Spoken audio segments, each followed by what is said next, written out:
ಏನಾಗಿದೆ ಕಾಂಗ್ರೆಸ್ನಲ್ಲಿ ಅಂದ್ರೆ ಕಾಂಗ್ರೆಸ್ನಲ್ಲಿ 3 ಜನ ಪದಾಧಿಕಾರಿಗಳಿದ್ದಾರೆ. 3 ಜನ ಪದಾಧಿಕಾರಿಗಳು ಯಾರು? ರಾಷ್ಟ್ರೀಯ ಅಧ್ಯಕ್ಷ ಮಲ್ಲಿಕಾರ್ಜುನ್ ಖರ್ಗೆ ಅವರು, ಜನರಲ್ ಸೆಕ್ರೆಟರಿ ವೇಣುಗೋಪಾಲ್ ಅವರು, ಸುರ್ಜೇವಾಲ್ ಅವರು, ಇವರು ಪದಾಧಿಕಾರಿಗಳು. ಕಾಂಗ್ರೆಸ್ನಲ್ಲಿ ಸರ್ವಾಧಿಕಾರಿಗಳಿದ್ದಾರೆ. ಸರ್ವಾಧಿಕಾರಿಗಳು ಯಾರು? ಸೋನಿಯಾ ಗಾಂಧಿ, ರಾಹುಲ್ ಗಾಂಧಿ, ಪ್ರಿಯಾಂಕಾ ಗಾಂಧಿ ಸರ್ವಾಧಿಕಾರಿಗಳು.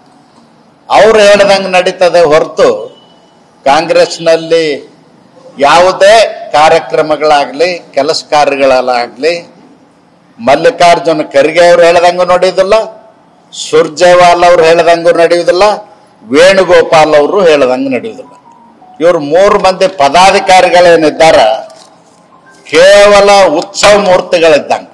ಉತ್ಸವ ಮೂರ್ತಿಗಳಂದ್ರೆ ಗೊತ್ತಾಯ್ತಲ್ಲ, ದೇವ್ರನ್ನ ಪಲ್ಲಕ್ಕಿ ಒಳಗೆ ಇಟ್ಕೊಂಡು ಹೋಗ್ಲಿಕ್ಕೆ ಆಗುದಿಲ್ಲ ಅಂತ ಹೇಳಿ ಒಂದು ಚಿಕ್ಕ ಮೂರ್ತಿ ಮಾಡಿ ಗೊಂಬೆ ತರ ಇಟ್ಟಿರ್ತಾರ, ಅದನ್ನು ಉತ್ಸವ ಮೂರ್ತಿ ಅಂತ ತಗೊಂಡು ತಿರುಗಾಡ್ತಿರ್ತಾರೆ. ಆ ತರ ಆಗ್ಯಾರ ಇವರು ಪದಾಧಿಕಾರಿಗಳು ಕಾಂಗ್ರೆಸ್ನಲ್ಲಿ.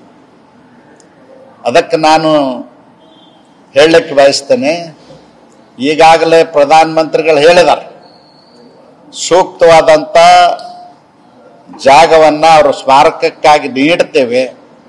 ಅದಕ್ಕೆ ವಿಧಿವಿಧಾನಗಳಿದ್ದಾವೆ. ವಿಧಿವಿಧಾನಗಳಂದ್ರೇನು? ಟ್ರಸ್ಟ್ ಮಾಡಬೇಕು, ಟ್ರಸ್ಟಿಗೆ ಯಾರನ್ನ ನೇಮಕಾತಿ ಮಾಡಬೇಕಾಗ್ತದ, ಅದೆಲ್ಲ ಮಾಡಿದ ನಂತರ ಎಲ್ಲಿ ಕಟ್ಟಬೇಕು ಅಂತಕ್ಕಂಥದ್ದನ್ನ ನಿರ್ಣಯ ಮಾಡ್ತಕ್ಕಂಥ ಅಧಿಕಾರವನ್ನು ಆ ಟ್ರಸ್ಟಿನ ಮೂಲಕ ಮಾಡ್ತಕ್ಕಂಥದ್ದು ನಿಯಮಾವಳಿ ಮತ್ತು ದೇಶದ ಪ್ರಧಾನಮಂತ್ರಿಗಳ ಆಶಯ. ಅದನ್ನ ಇವತ್ತು ದೇಶದ ಉದ್ದಗಲಕ್ಕೆಲ್ಲ ಬೊಬ್ಬೆ ಹಾಕೊಂಡು ಓಡಾಡ್ತಾ ಇದ್ದಾರೆ ಕಾಂಗ್ರೆಸ್ನವರು. ಮನಮೋಹನ್ ಸಿಂಗ್ರಿಗೆ ಅವಮಾನ ಮಾಡಿದ್ರು. ನಾನು ಕೇಳ್ತೇನೆ, ನೀವು ಎಷ್ಟು ಮಂದಿಗೆ ಅವಮಾನ ಮಾಡಿದ್ರಿ? ಡಾಕ್ಟರ್ ಬಾಬಾ ಸಾಹೇಬ್ ಅಂಬೇಡ್ಕರ್ ಅರ್ಥಶಾಸ್ತ್ರಜ್ಞರು, ಇಡೀ ಪ್ರಪಂಚದಲ್ಲೇ ಒಬ್ಬ ಬುದ್ಧಿವಂತರು. ಅವ್ರಿಗೆ ಹಣಕಾಸು ಇಲಾಖೆ ಕೊಡೋದ್ರೆ ಕೊಡಲಿಲ್ಲ, ಕೇವಲ ಕಾನೂನು ಇಲಾಖೆ ಕೊಟ್ಟು ಅವ್ರಿಗೆ ಅವಮಾನಿಸಿದ್ರಿ. ಪ್ರತಿನಿತ್ಯ ಅವಮಾನವನ್ನು ತಡೆಯಲಾರ್ದನೆ ಪಂಡಿತ್ ಜವಾಹರ್ಲಾಲ್ ನೆಹರೂರವ್ರ ಮಂತ್ರಿಮಂಡಲಕ್ಕೆ ರಾಜೀನಾಮೆ ಕೊಟ್ಟು ಬಂದಿರತಕ್ಕಂಥದ್ದು ಇತಿಹಾಸ.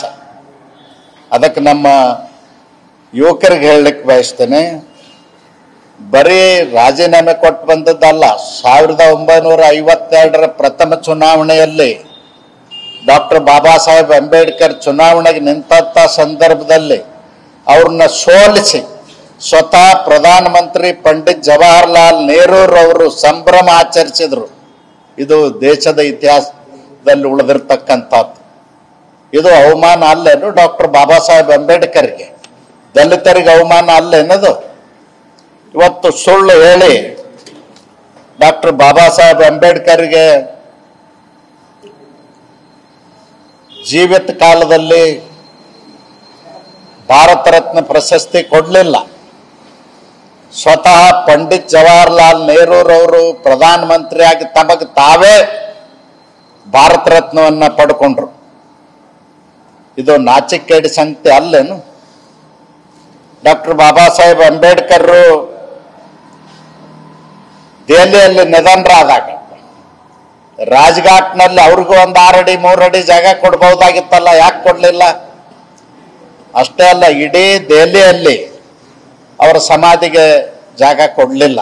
ಅದಕ್ಕಾಗಿ ಡಾಕ್ಟರ್ ಬಾಬಾ ಸಾಹೇಬ್ ಅಂಬೇಡ್ಕರ್ ಪಾರ್ಥಿವ ಶರೀರವನ್ನ ಅವತ್ತಿನ ಕಾಲದಲ್ಲಿ 5,000 ಬಾಡಿಗೆ ಕೊಟ್ಟು ವಿಮಾನದಲ್ಲಿ ಮುಂಬೈಗೆ ತಂದು ಮಾಡಿರ್ತಕ್ಕಂಥದ್ದು ಈ ದೇಶದ ಜನ ಮರೀಲಿಕ್ಕೆ ಸಾಧ್ಯ ಇಲ್ಲ. ಯುವಕರಿಗೆ ನೆನಪು ಮಾಡಿಕೊಡುವಂತ ಪ್ರಯತ್ನವನ್ನು ಮಾಡ್ತೀವಿ. ಡಾಕ್ಟರ್ ಬಾಬಾ ಸಾಹೇಬ್ ಅಂಬೇಡ್ಕರ್ ಜೀವಿತ ಕಾಲದಲ್ಲಿ ಹೇಳಿದ್ದನ್ನ ನಮ್ಮ ಯುವಕರು, ವಿದ್ಯಾವಂತರು, ಅವತ್ತು ವಿದ್ಯಾವಂತರ ಸಂಖ್ಯೆ ಇರಲಿಲ್ಲ ದಲಿತರಲ್ಲಿ, ಅವ್ರಿಗೆ ನೆನಪು ಮಾಡ್ತೇನೆ. ಕಾಂಗ್ರೆಸ್ ಉರಿಯುವ ಮನೆ, ಕಾಂಗ್ರೆಸ್ಸಿಗೆ ನೀವು ಹೋಗಬಾರ್ದು ಅಂತಕ್ಕಂಥ ಸಂದೇಶವನ್ನ ಡಾಕ್ಟರ್ ಬಾಬಾ ಸಾಹೇಬ್ ಅಂಬೇಡ್ಕರ್ ಕೊಟ್ಟಿದ್ರು. ಎಷ್ಟು ನೊಂದು ಕೊಟ್ಟಿರಬಹುದು ಅನ್ನೋದನ್ನ ನಾನು ಹೇಳಲಿಕ್ಕೆ ಬಯಸ್ತೇನೆ. ಅಷ್ಟೇ ಅಲ್ಲ, ಬರೀ ಬಾಬಾ ಸಾಹೇಬ್ರಿಗೆ ಒಬ್ಬರಿಗೆ ಅವಮಾನ ಮಾಡಲಿಲ್ಲ ಇವರು.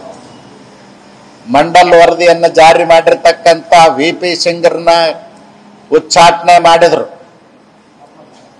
ಕರ್ನಾಟಕದಲ್ಲಿ ಹಿಂದುಳಿದ ವರ್ಗದ ಜನರ ಕಲ್ಯಾಣವನ್ನು ಮಾಡಿದಂಥವ್ರು, ಕ್ರಾಂತಿಯನ್ನ ಮಾಡಿದಂಥ ದೇವರಾಜ ಅರಸರನ್ನ ಕಾಂಗ್ರೆಸ್ನಿಂದ ಉಚ್ಚಾಟನೆ ಮಾಡಿದ್ರು. ಕಾಂಗ್ರೆಸ್ನವ್ರು ಇನ್ನೊಂದು ಸೋನಿಯಾ ಗಾಂಧಿ ಮತ್ತು ರಾಹುಲ್ ಗಾಂಧಿ, ಪ್ರಿಯಾಂಕಾ ಗಾಂಧಿ, ಮಲ್ಲಿಕಾರ್ಜುನ್ ಖರ್ಗೆ ಅವರು ಉತ್ತರ ಕೊಡಬೇಕು. ಒಬ್ಬ ಕನ್ನಡಿಗ 75 ವರ್ಷದಲ್ಲಿ ಪ್ರಧಾನಮಂತ್ರಿ ಆಗಿದ್ರು ದೇವೇಗೌಡರನ್ನ ಯಾವ ಕಾರಣಕ್ಕೆ ಕೆಳಗಿಳಿಸಿದ್ರಿ ಅನ್ನೋದು ಹೇಳ್ಬೇಕು.